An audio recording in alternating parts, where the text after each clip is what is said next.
Dopamine, the neurotransmitter of brain. Dopamine একটা feel good hormone.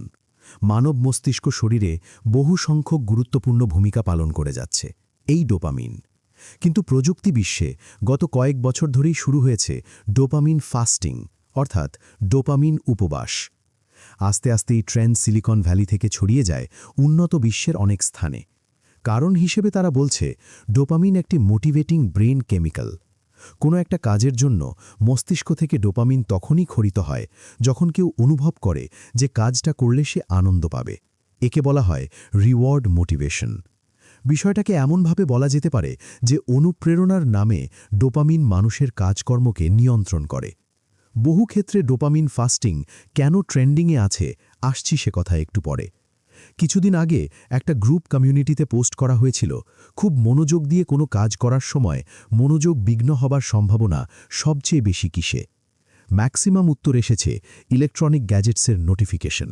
অর্থাৎ প্রযুক্তি অগ্রসরতায় মানুষ হারাচ্ছে তার সফলতার সবচেয়ে বড় অস্ত্র, ফোকাস। টুম করে একটা শব্দ, নোটিফিকেশন, মেসেজ। একবার বারবার স্টাডি বলে কোনো কিছুতে ফোকাস আনতে 23 মিনিট সময় দরকার। থেকেই এই স্মার্টফোনের ছোট্ট একটা টুম বা ল্যাপটপের সশব্দ রিমাইন্ডার মনোযোগ কেন্দ্রচ্যুত হতে থাকে ক্রমশ। যখন একটা নোটিফিকেশন কিংবা কোনো সোশ্যাল মিডিয়াতে কেউ নক করে, আমরা একটা সেন্স অফ ভ্যালিডেশন পাই, ছুটে যাই সেদিকে। সবচেয়ে বড় বিষয় হলো আমরা নিজেই জানি যা করছি তাতে লাভের চেয়ে ক্ষতি বেশি হচ্ছে। এদিকে আমাদের হারানো ফোকাস আবার পুনরুদ্ধার করতে সেই 23 মিনিট সময়ই লাগবে। সোশ্যাল মিডিয়ার লাইক, কমেন্ট, তুমুল ডোপামিন ক্ষরণ আমাদের মনোযোগের সীমাকে ক্রমশ কমিয়ে ধীরে ধীরে অসহিষ্ণু করে তুলছে।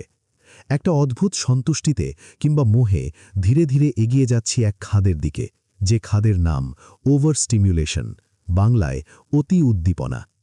এই 21st সেঞ্চুরিতে পৃথিবী কিন্তু তার গতি বাড়ায়নি এক বিন্দু, অথচ আমাদের অর্থাৎ মানুষের গতি ভয়াবহ বেড়ে গেছে। আমরা এমন এক দুনিয়া দেখছি যেখানে শর্ট ফর্ম কন্টেন্ট রাজত্ব করছে, যেখানে 15 সেকেন্ডের টিকটক বা রিলস বেশি ডোপামিন ক্ষরণ করছে। সেখানে কি দরকার এত সময় নষ্ট করার? এই প্রসঙ্গে পিছিয়ে যাই কয়েকশো বছর আগেকার সময়। আমাদের পূর্বপুরুষরা শিকারে নামত, বহু অপেক্ষার পর কোনো বন্য প্রাণী দেখলে তাদের ব্রেন থেকে ডোপামিন হ্রাস হতো। তারা ভাবত এই প্রাণীকে মারতে পারলে তাদের রাতের খাবারের ব্যবস্থা হবে।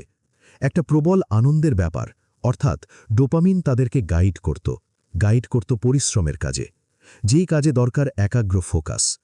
অথচ আমাদের মস্তিষ্ক পাল্টায়নি গত 1000 বছরেও, অর্থাৎ আমাদের ব্রেনের মেকানিজম আমাদের পূর্বপুরুষদের মতোই আছে। সেক্ষেত্রে কঠিন কোনো কাজে সফল হলেই ওভার স্টিমুলেশন কিংবা ডোপামিন ট্রিগার্ড হওয়ার কথা। কিন্তু তা না হয়ে আমাদের ওভার স্টিমুলেশন এখন হচ্ছে সহজে সস্তা কাজে। কিন্তু কেন? কারণ একটি সোশ্যাল প্যারাডক্স।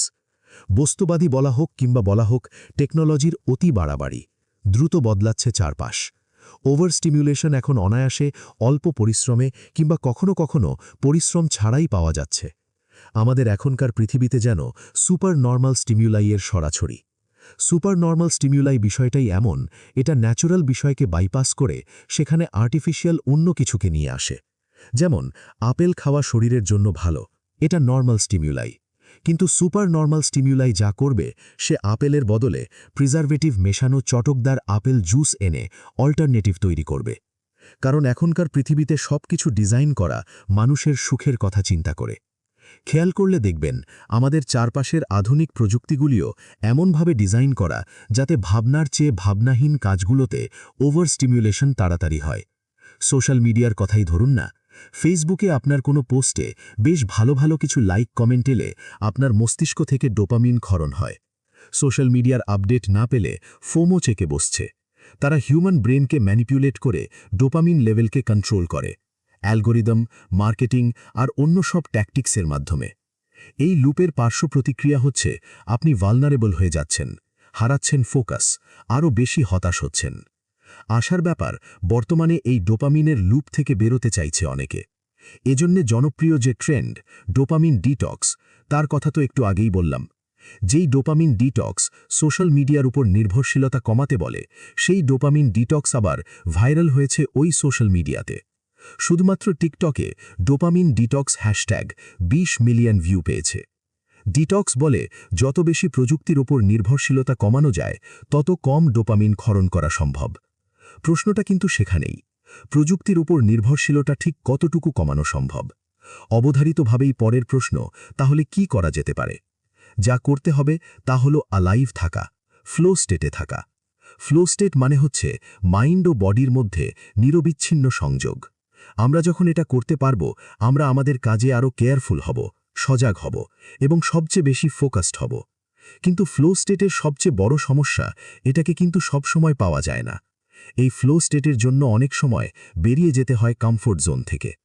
তবু ফ্লো স্টেটে আসা কিংবা হেলদি লাইফস্টাইলের প্র্যাকটিস করা এই সময় এসে সবচেয়ে গুরুত্বপূর্ণ। সে কারণেই মন ফুরফুরে রাখা, ম্যানিপুলেটিভ টুল ইউজ করে যখনই কন্ট্রোল করতে আসবে কেউ, সচেতন হয়ে সেটিকে প্রতিহত করা নিজের দায়িত্ব। তাহলেই কিন্তু ফোকাসটা বাড়বে। কারণ দিন শেষে সত্যি তো এটা, I am the captain of my sheep.